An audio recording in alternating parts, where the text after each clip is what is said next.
Let's go!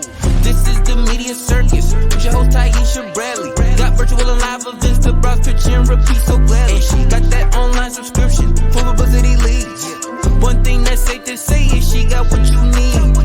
As seen in Forbes of Journey and in shout out ATL. The media circus, grooving and we doing well. We want you to do better, that's why we here. Show you how to browse, pitch, repeat, let's get it clear.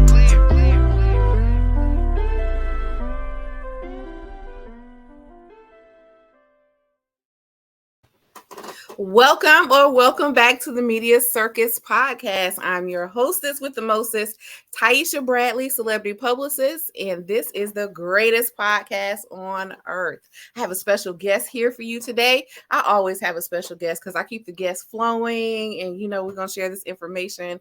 I have Deria here today. Deria Stukes. Deria's story is nothing short of extraordinary. As the CEO of DJP Cosmetics, an accomplished artist, a renowned celebrity makeup artist, and Miss Plus Size South Carolina 2024 and Honor Her Awards recipient, she embodies resilience, authenticity, and empowerment. Her latest book, Deria's Testimony from the Pole to the Pulpit, offers readers a powerful testament to personal growth and overcoming obstacles. A seasoned entrepreneur, Deria leads with integrity and a passion for empowering others. Her makeup artistry has made waves in the beauty industry, with her work featured at the Stellar Awards, the National Re-Up Experience, the Quartet Music Awards, and on movie sets.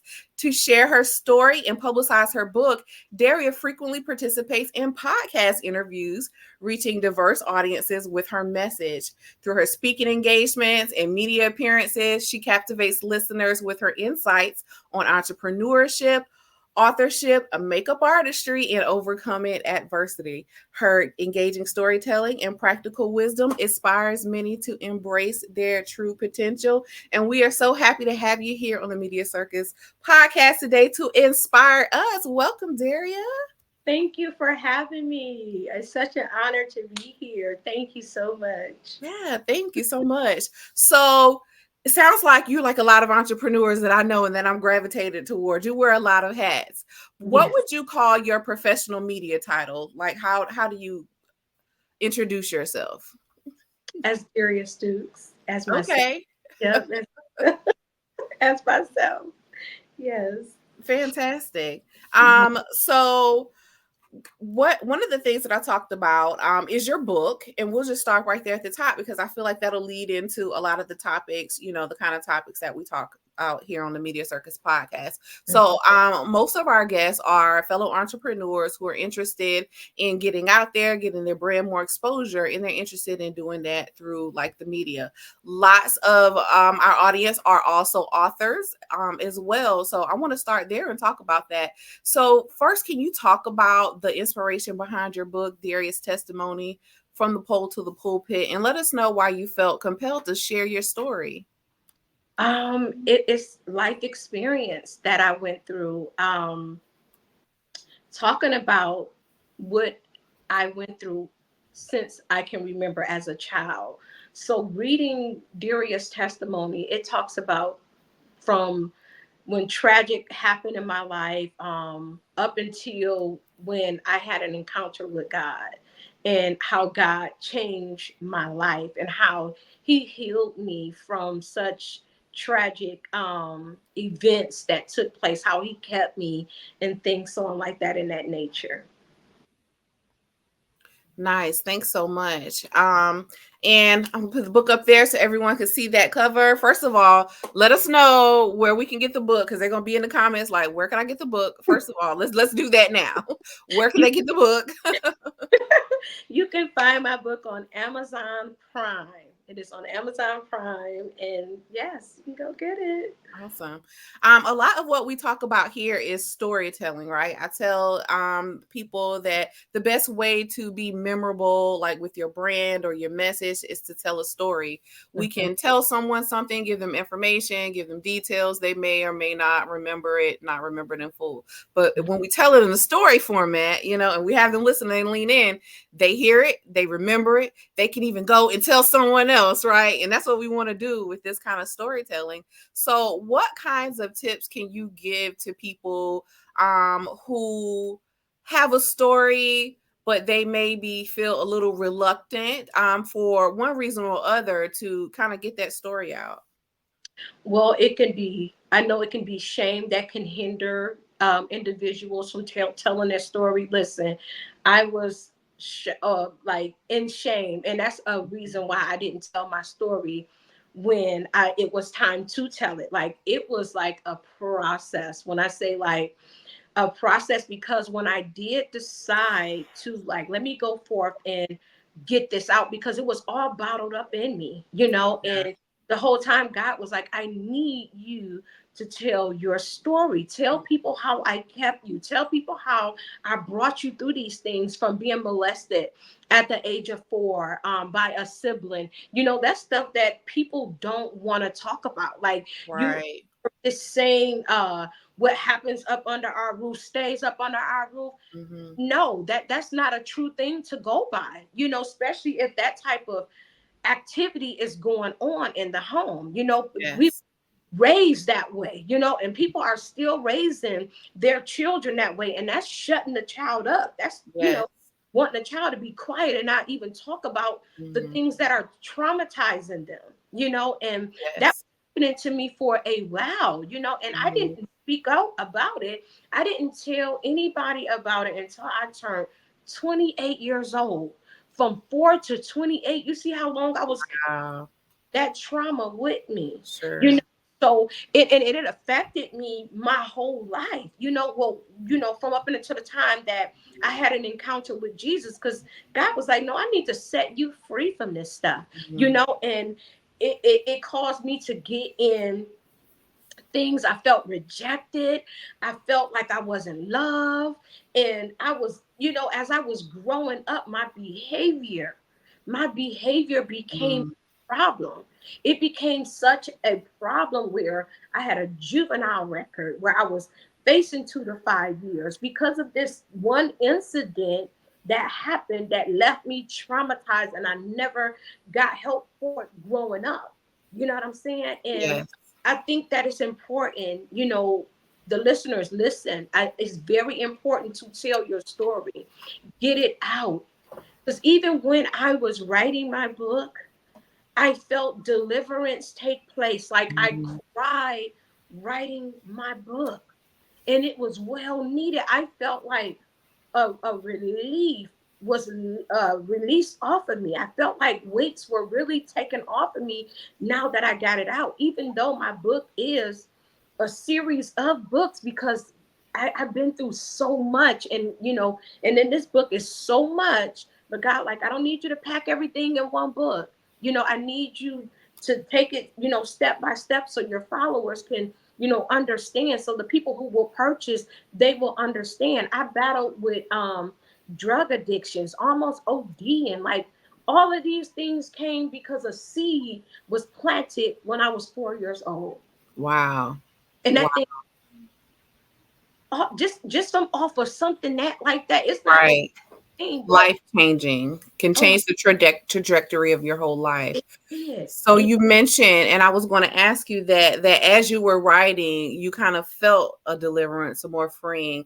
And I was going to ask you, when you are able to kind of put your story out there and in whole, do you feel differently? Do you feel, better? Because sometimes, that story that someone is holding, that may be holding them back from what they're trying to do or to move forward for. So you said that there's definitely like a feel of transformation with Yes. getting that story out. Yes, I'm telling you.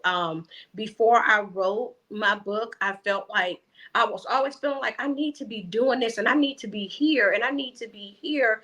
But I was holding myself back because of shame, because I felt like people would judge me if I talk about the things that I went through and the things that I started doing afterwards. I felt shame. But when I had the courage and finally listened to the voice of God and wrote my book, it was a relief. And when I tell you, when I did it, doors begin to open like never before. Like when I just was like, you know what, let me go ahead and submit to this yes. And when I did that, doors started opening and I started seeing myself where I will always visualize myself being.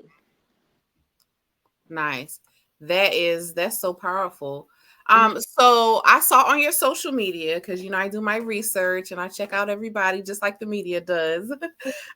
You wrote a quote on your public social media page, and you were talking about authenticity. And so I'm just going to read like the first couple of lines of it, and I want you to speak more into that, because I was really loving that. The line is: authenticity is the quality of being genuine, true, and reliable. It's about being true to oneself and not pretending to be someone or something that we are not. Authenticity is about being honest, transparent, and sincere in our actions and our words. It's about being comfortable in our own skin and embracing our unique qualities and flaws. I think a lot of people don't know how to be in their authentic selves sometimes, and so they fear, putting themselves out there in front of the media, speaking publicly. How can you speak to someone who is trying to figure out, what their authentic self is, and how to present that out there without feeling like they're being completely vulnerable? Right. Well, I'm going to speak on life experience. With me, I was afraid to be my authentic self. And it's because of the things that were around me, the things that I was watching on social media. I felt like I had to put on this image for individuals. And it was like, no. And every time I would do that, it would never go right. So when I started to say, you know what, I started to embrace my flaws and gave myself grace. Like, hey, if I mess up, it's okay. Pick up where you left off at. It's so important to be yourself, because when you're yourself, people can see that, and they will grab holds to your authentic self than you trying to be somebody else that you're not. And it's never going to work. It's never going to work trying to be someone that you are not. It's like trying to put on, you wear a size 4.5 shoe and you try to put on a size 10 shoe. It's never going to work. It's going to always flop off. Like, it's not going to fit correctly, things so on like that. So being your authentic self, it's a plus, it's a win. And when I learned that and gave myself grace, like, it's okay to be you. Because I learned, like, I'm not perfect. I can only strive to be perfect. Like me, when I go through stuff, I don't hide it. I don't hide it. I don't put it out there for, everybody to be like all in my business, but certain things, like I just don't hide it, because people need to know, like, hey, I go through stuff. You know what I'm saying?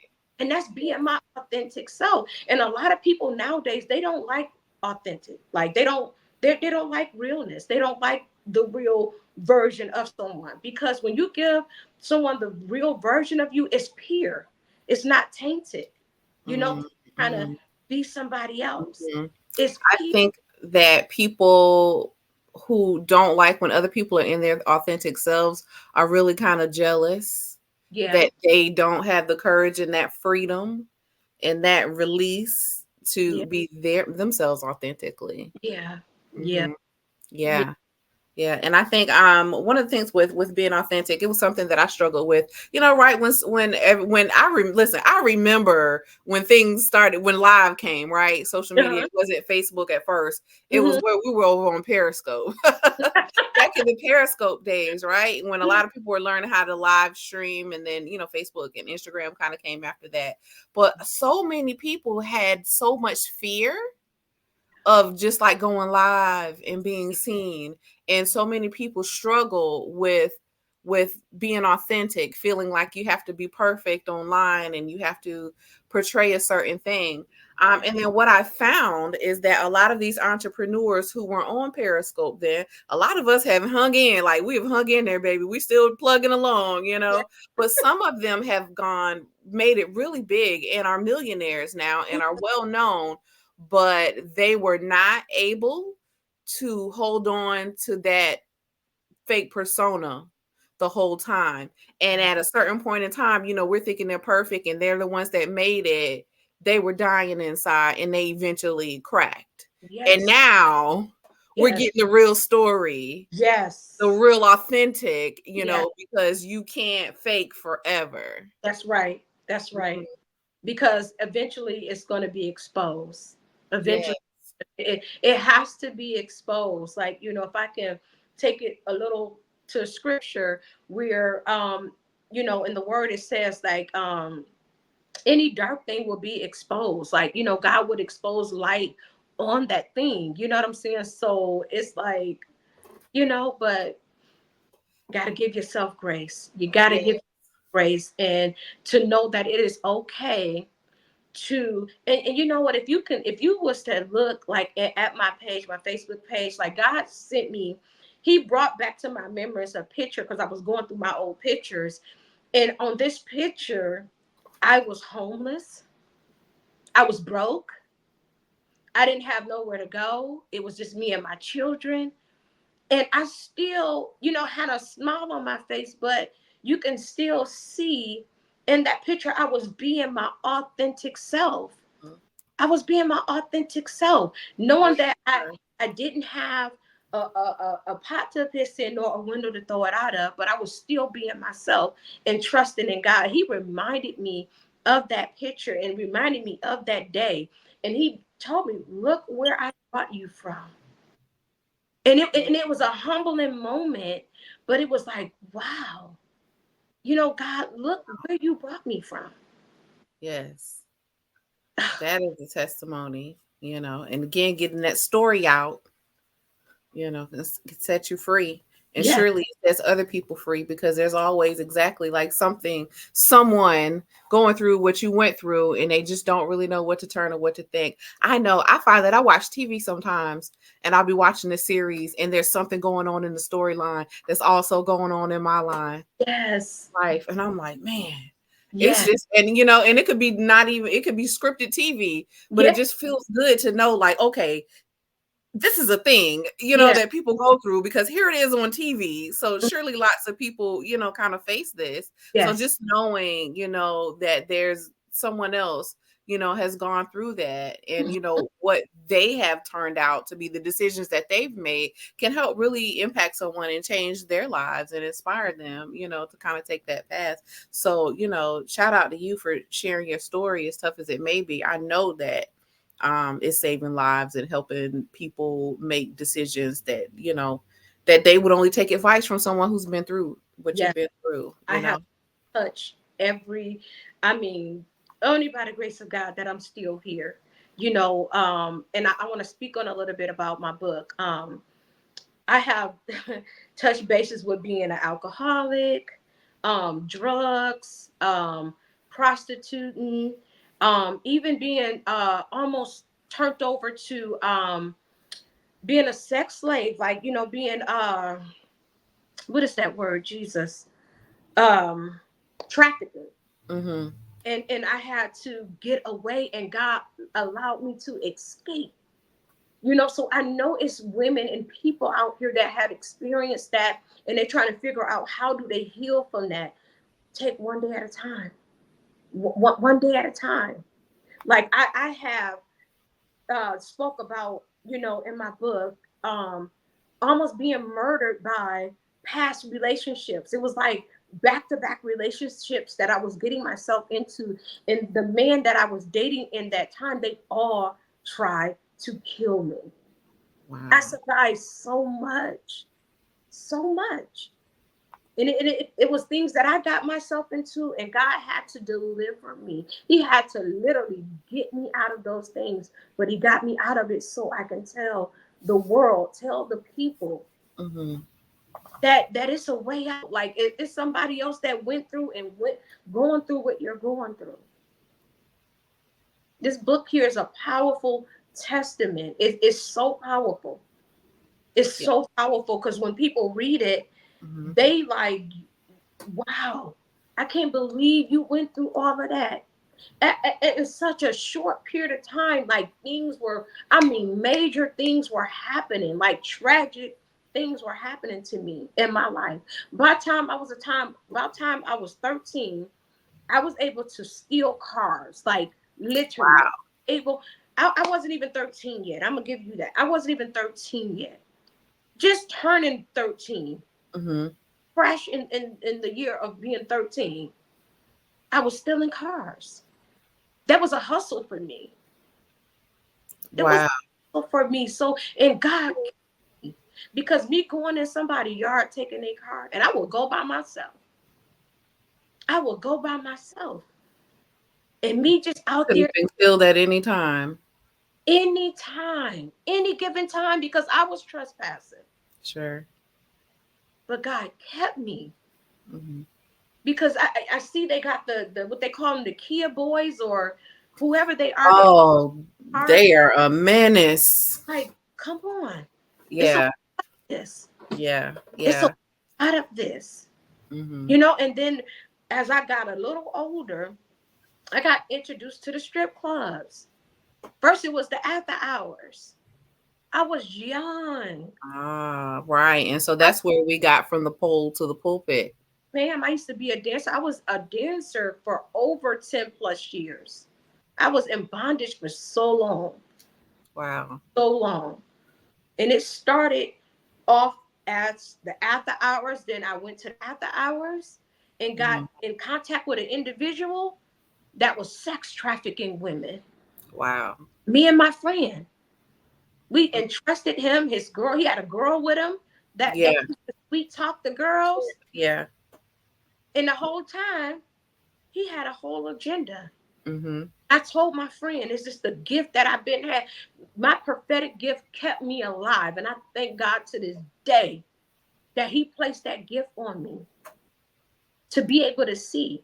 That's what kept me alive through all of these events.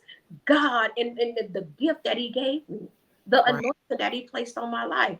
I told my friend, we got to get out of here. He left and left us with the girl, the girl that's supposed to have been just watching us. His wife, she fell asleep. I told my friend, I said, if we don't get out of here right now, she like, I'm scared. I don't want to leave because I don't want to wake her up. I said, listen to me. If we don't leave today, we're going to die. And she got some courage. And I grabbed her by her hand and we bust out of the back door and was running through an alley. Didn't even know where we were at. We didn't even know where we were at. Running for your life. Running for our life. And I was not looking back. Yes. And we hitchhiked home. Thank God the person who took us home was kind. Yeah. But we hitchhiked home. And I talk about this stuff in my book. Yes. Because so how do we get to the pulpit? Because obviously something or someone intervened. And so tell us about that turning point and how we got to the pulpit. Thank you so much, Jesus. Well, as me being a dancer, you know, I just got tired of the scenery. You know, I knew it was nobody but God that was tugging on the door of my heart, knocking literally at the door of my heart. I was raised in the church. I'm a PK kid. My dad was a pastor. My dad just passed away too. But, you know, I'm a PK kid. So I was raised in knowing the truth. And, you know, I always knew who God was, but I never had a for real relationship with him. So, you know, God began to tug on my heart. And he was like, you know, hey, I need you to come out of this. And of course, I was ignoring it. And sickness came upon me.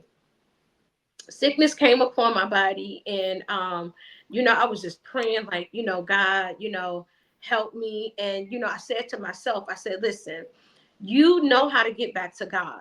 You know how to personally get back to God. Start praying and reading your Bible again. And I started doing that. Even though I was still going to the strip club, even though I was still going there drinking, even though I was still smoking my cigarettes, even though I was doing all of that stuff, having sex outside of marriage. I wasn't even married yet, but I was shacking up. I was shacking up with a man that I was with for like 6 years, and, just shacking up and doing all of those things. Mm-hmm. And so this particular day, I left the club early, and I just wasn't feeling myself. I was like, you know what? I'm just going to go home early. I got in the car and I started crying like a baby. And I told God, I said, you got to save me. I said, save me from this. I said, because if you don't, I'm going to die in it. Mm. And I told God that, and I began out of nowhere. I began to like speak over my life. I began to speak to God. I said, take the bar taste out of my mouth. I said, take the liquor taste out of my mouth. Mm-hmm. Take the cigarette smoke out of my mouth. Take these things from me. And he knew my heart was sincere. He knew that it was real. Yes. It was authentic. And literally, I saw things started to fall off. First, it was with the cigarettes. I'm like, I didn't smoke no cigarette. Like, wait a minute. Then it went from that to me not even wanting to be intimate with the man that I was with at the time. I said, no, we will not be intimate no more. I said, don't think it's nobody or somebody else. I said, I just want to honor God. I just want to honor God. And then that same night that I came home and I pulled up in the driveway and the Lord spoke to me. He said, I need you to go in the house and grab the anointing oil that you have and anoint your body from head to toe. And I did just that. I immediately did just that. And I anointed myself from head to toe. And as I was walking around my house, he said, anoint the windows and the doors and everybody head that is in the house. And I did just that. And I didn't know nothing about scriptures for real at this time. So as I'm walking upstairs back to my room, he said, turn to Luke 13 and 12. And when I got to it and I read it, and it said, when Jesus saw her, he said, woman, thou art loose from thy infirmities. And at the time, I'm like, what's infirmities? I didn't have the understanding of the scripture. Right. You might need to tell us.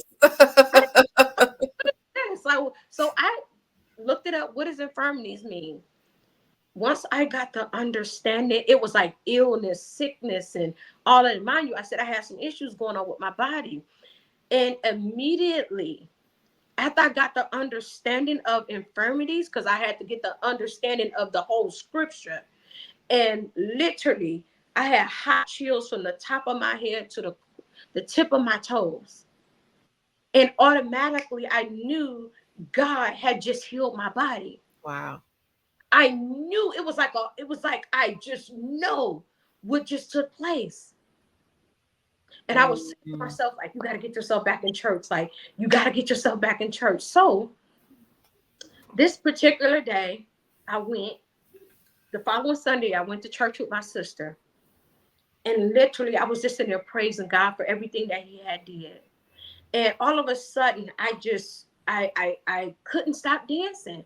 My eyes were closed. I was in there dancing for about 30, 40 minutes, like literally dancing and praising and thanking God. My eyes were closed. I didn't hit anybody. I didn't bump into anything. It's literally like I had an out-of-body experience. I knew where I was at, but literally I was not there, if that makes sense.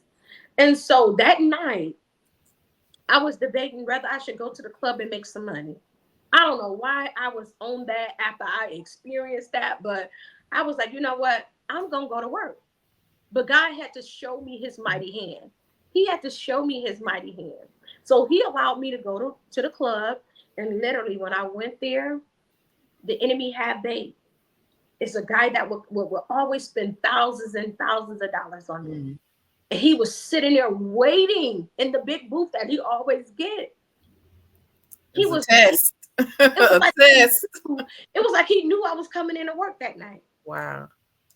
And he saw me. He said, go get dressed. I took off running and got dressed. I was like, oh, I'm about to make some money. That's what I was geeked about it.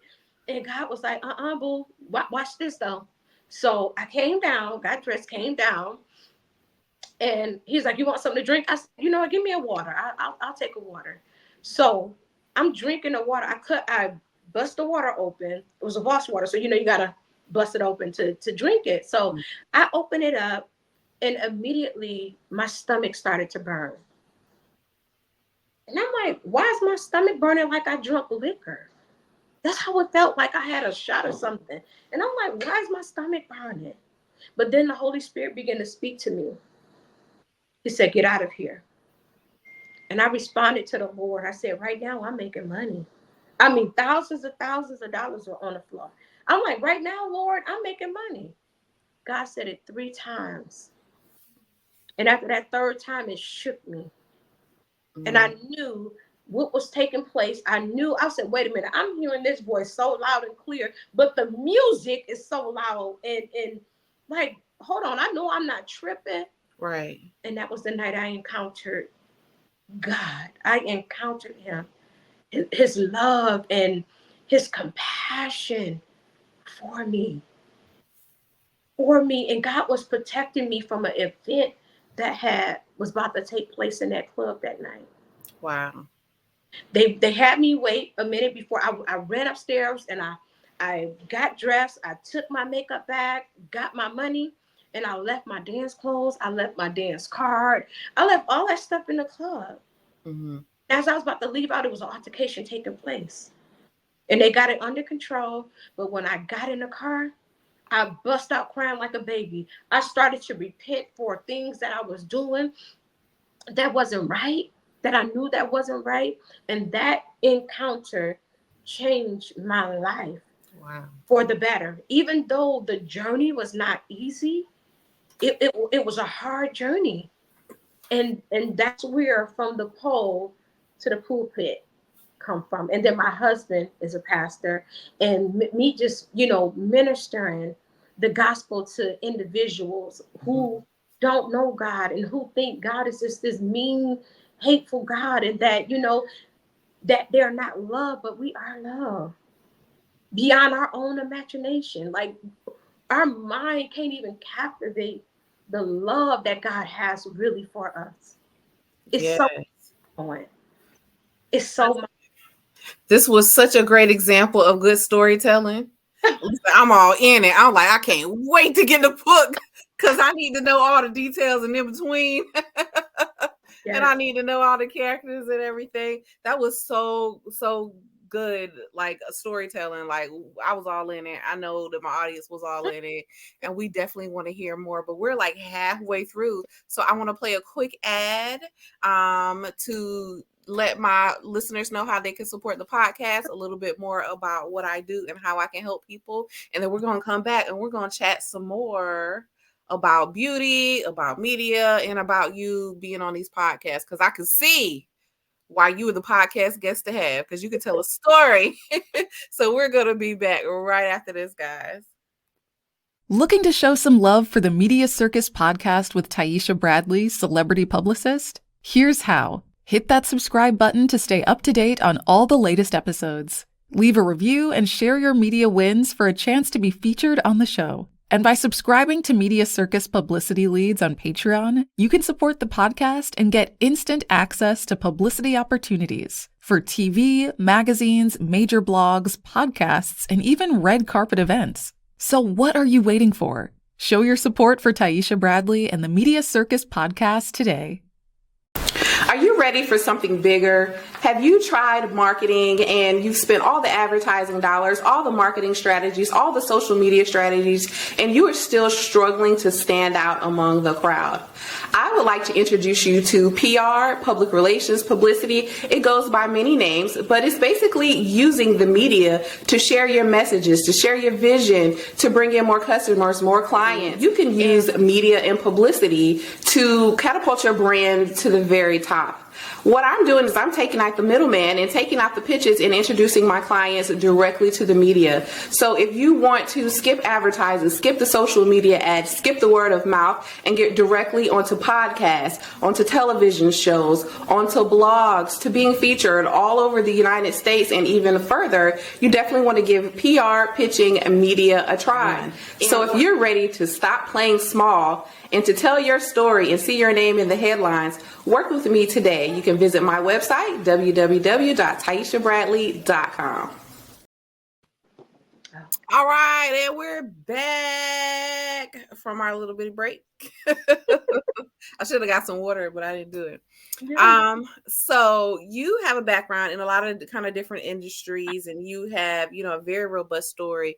So I'm sure that you have, are involved in a lot of different networks and have different connections. So how do you leverage your existing networks and connections in, like, say, the beauty in the media industry to actually promote your book and, get more people interested in it? Well, I media, that's one. And when I go places, I always, have my book and have extra copies with me. Whether I'm on a movie set or not, but of course I do get permission first before I tag along, extra books like, hey, am I able to do this? And they give me the go ahead. So that's another way how I get, other people to get my book and read my book. And yeah. Nice. Mm-hmm. One of my past guests, her name is Dr. Letitia Wright. She's a longtime vet TV producer.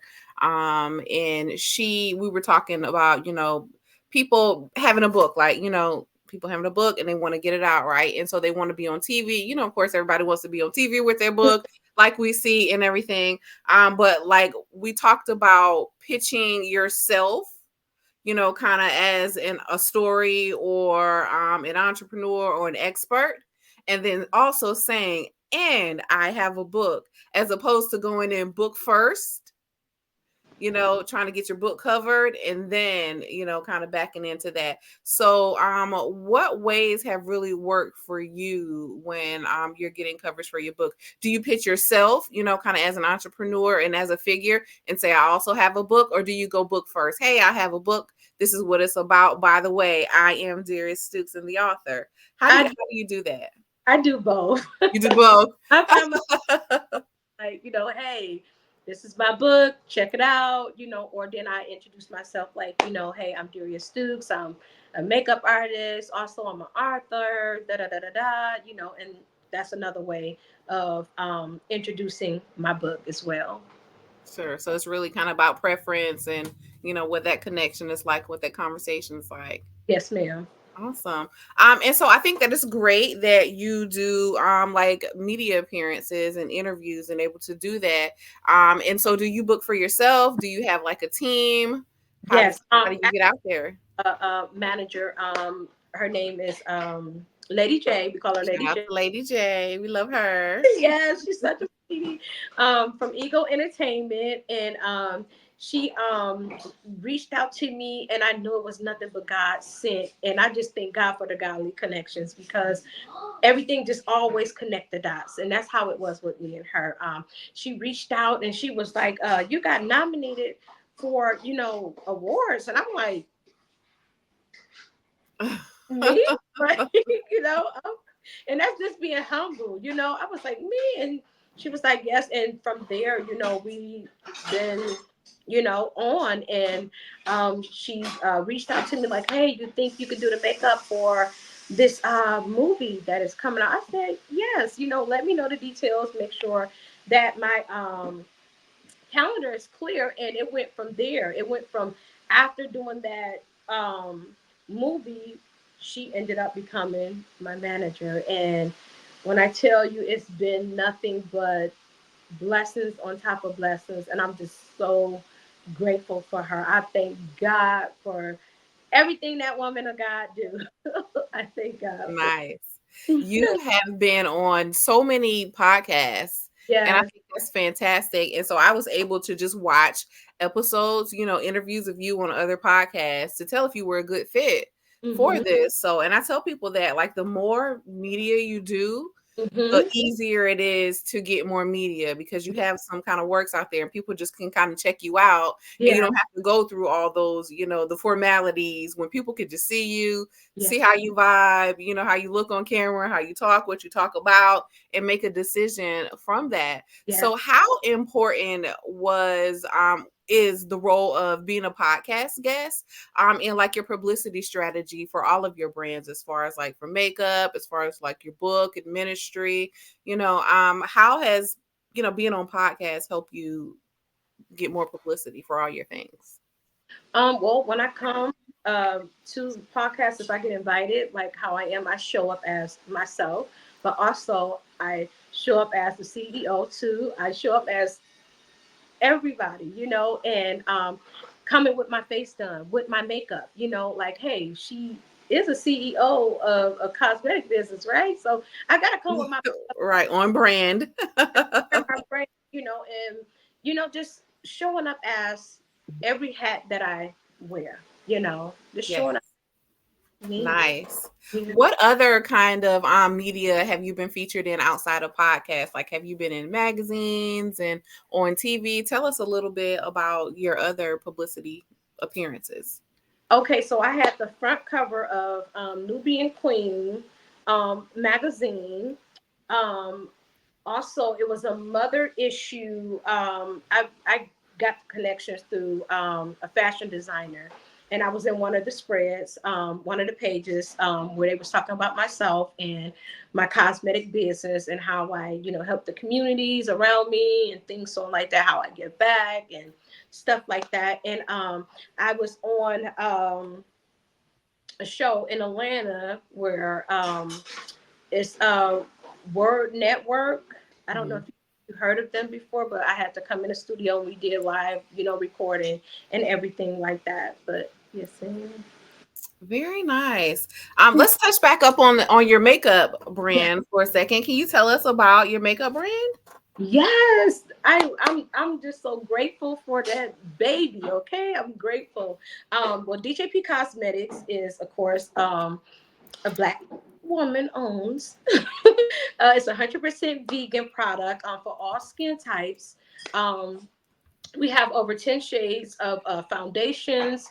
I think that's like so important because like the foundation part, because back in the day, as I can remember, they wasn't making shades for the darker shade skin tones. And, I know that it kind of made individuals, feel some type of way, and DJP Cosmetics is providing all of that. Like no skin shade tone will be left out. We have everything from your lip glosses, from the lipsticks, the matte finish lipsticks. We have glitter lip kits. We have eyeshadow palettes, and we are adding so much more. Before it's all said and done, DJP Cosmetics will be a full line of makeup, and we are moving to California because Wow. Cosmetics has such an amazing deal on the floor, and we are going to be all over the place. We're going to be Okay.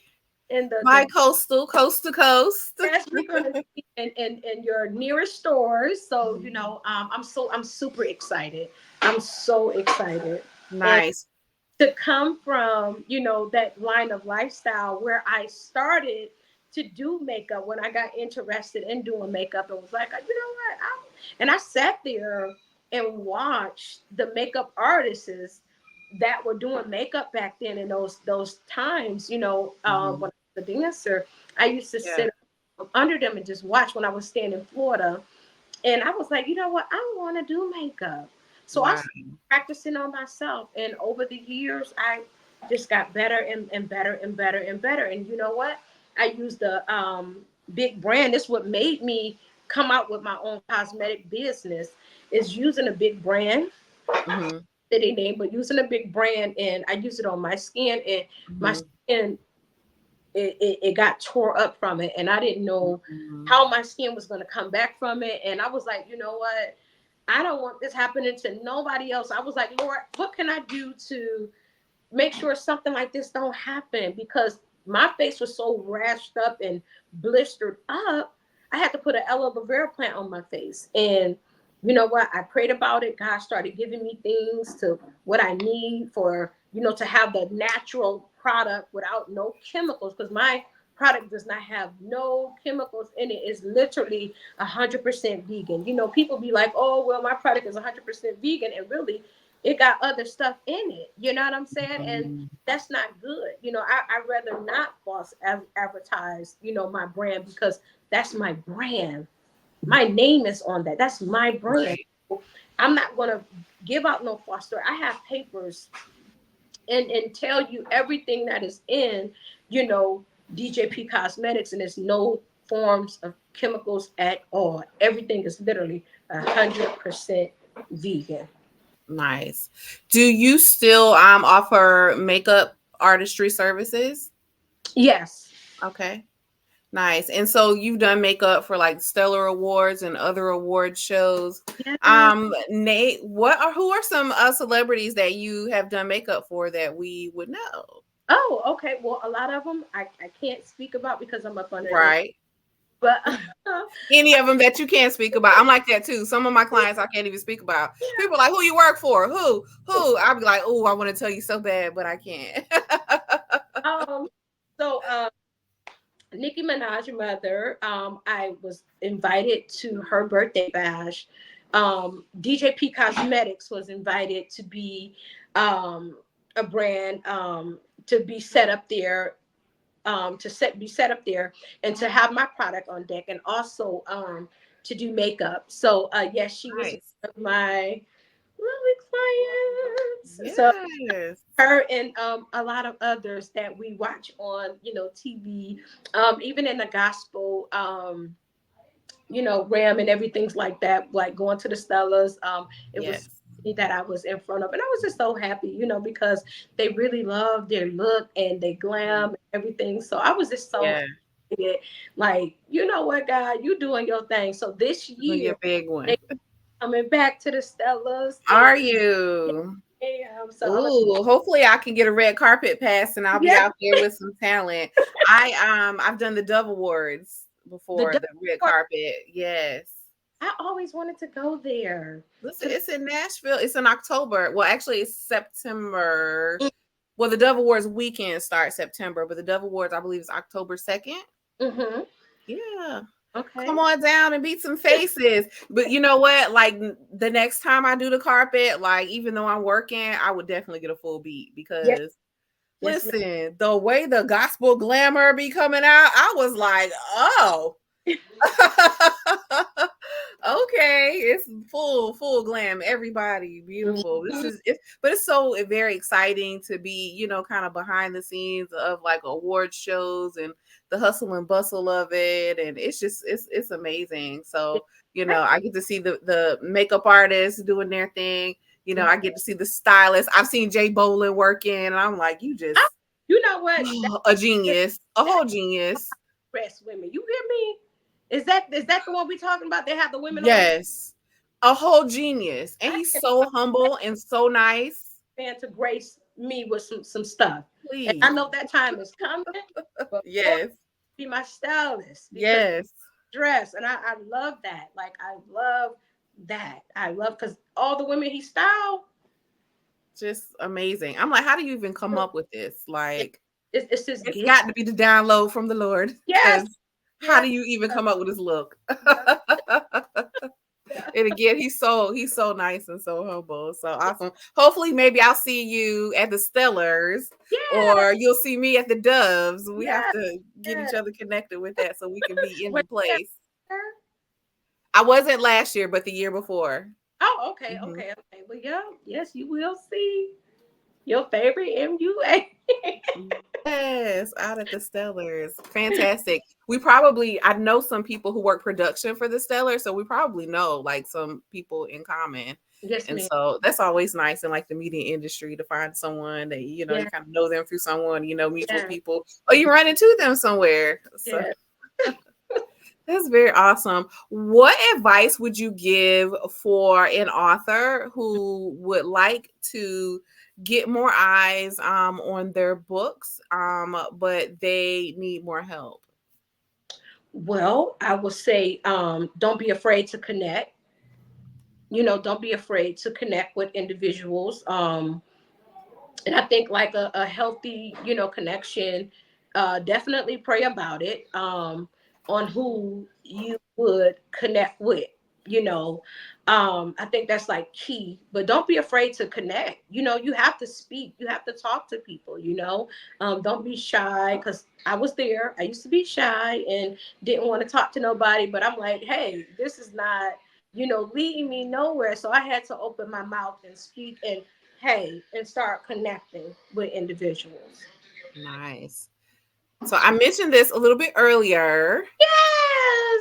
Yes. So I know that are you from Columbia or you just live in Columbia? Columbia. You Yes. live in Columbia, South Carolina. I am from Sumter, South Carolina. Straight down the street. So come through Miss Plus Size South Carolina. Like I didn't know. Like I gotta come home and compete. Like tell us about that. What is the competition like? And then like your experience. What do you do with like your title? With the title for her? Yes. I'm sorry, like your involvement in this. I saw that you shared this and I was like, South Carolina. Then I said, oh, she's from Columbia. That's my sister Diamond. Okay. You know, we're not blood sisters, but we're just, you know, I call her sis and everything. Yeah. And yeah, like, you know, being her MUA, she was on a movie set with me and I did her makeup as well. But nice. yes, my sister is Miss South Carolina. And when I tell you she's just a sweetie pie, and I'm super proud of her. Like, from where, you know, she came and where God has her now. Yes, she's just a sweetie, such a sweetie. Very nice. Very nice. Yeah. I didn't know that was like, I was like, all right, South Carolina. Yeah. Come on, neighbors. Well, y'all look fabulous. So I just wanted to represent the Carolinas for that. Right. Awesome. Thank you so much. So one last thing that I like to ask my guests on the Media Circus podcast is that, you know, where is a dream media placement for you? So a dream media outlet, like a show that you would want to be on or a magazine that you would want to be on the cover of. What would that be? And then what would the headline be? Oh, that's a good question. Because it's a lot of great, TV outlets and magazines as well. That's pretty good. So I do that one last. Magazines, I do not know. I don't have the answer. Would it be like an Essence or maybe an Ebony? Would it be Forbes? People. Essence is definitely one. Yeah, that's on mine. And TV network,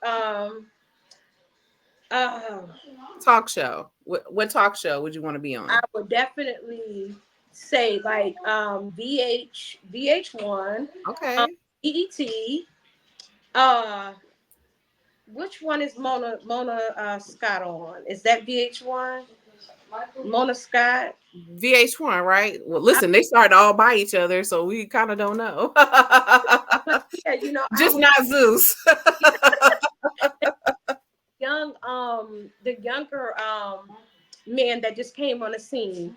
What is his name? And forgive me if you ever see this interview. I'm trying to figure out your name. For a TV show? Yes, he does a lot of stuff for Jocelyn. I think he do a lot of the Bad Girls or so the guy from Zeus or the guy from Now That's TV? Zeus. Yes, that's Zeus. That's it. You would do Zeus? I mean, you know, I think that I can bring a beautiful story to the network. You know, you got to bring a little bit more rah-rah though when you go to the Zeus. That's being authentic though. Okay. Because we go through stuff, you know. Sure. That I give myself grace because I'm still growing. I'm still growing. Right. You know, I'm pretty sure they would want like action, that type of action. Mm-hmm. But what that stuff that happens in a normal life. Like we can go outside and our whole intentions will be peaceful, but you will have someone that may approach the throne and may approach it wrong. And you know, of course, we have to be able to obtain ourselves to react in such a normal manner, you know, not such an aggressive manner. Yeah. You know, we have ran into some people that just don't have it all. And right. It boils you up and you be like, you know what I'm saying? Right. So just being, but I get what you're saying. You know, and I speak on Listen, I like it though. I watch. I speak on that because of the things that I go through in my family, you know, with my siblings and stuff. And it's always something. And like I said, I feel like I'm the black sheep of the family, you know, because it's just always something. And I'm like, why is it always something? You know what I'm saying? And people do gravitate to that type of stuff, you know, that drama, because it's real life stuff that's happening. Yeah. Does art imitate life, or does life imitate art? Which one? Yeah. Life stuff happening. So behind the scenes, the show can be called Behind the Scenes of a Makeup Artist. You know, I like this. Of an author, behind the scenes of a pastor's wife. You know, it can be called anything. And I'm just speaking this out because God, I know. Yes. Lemmy. His name is Lemmy. Lemuel. Do you hear us? Hey. This is the pitch. Hey. Deria Stukes for Zeus. Behind the scenes, a life of a makeup artist. Okay. All right. From our we're gonna speak it here, and we're gonna run this back when you're on. Well, thank you so much, Deria, for being on the show. You are an immaculate storyteller. You know, a makeup artist, I can tell, like all the things. And so we really thank you for coming to the show and talking to us, you know, about your story, about like how telling your story can set you free, you know, letting us know how we can be authentic, but also without having to feel like, you know, we have to be perfect or hide the not so pretty parts of authentic selves. So we've learned so much. And I know there's so many people who are definitely going to be hopping on podcasts and learning how to be podcast guests so they can come and talk about their books as well. And so we appreciate you showing everybody how it's done. Yes, ma'am. Thank you for having me. Beautiful. Thank you. Thank you. Thank you. It's such an honor. And I am looking forward to seeing you in Vegas for the Stars. Yes. Thanks for watching, guys.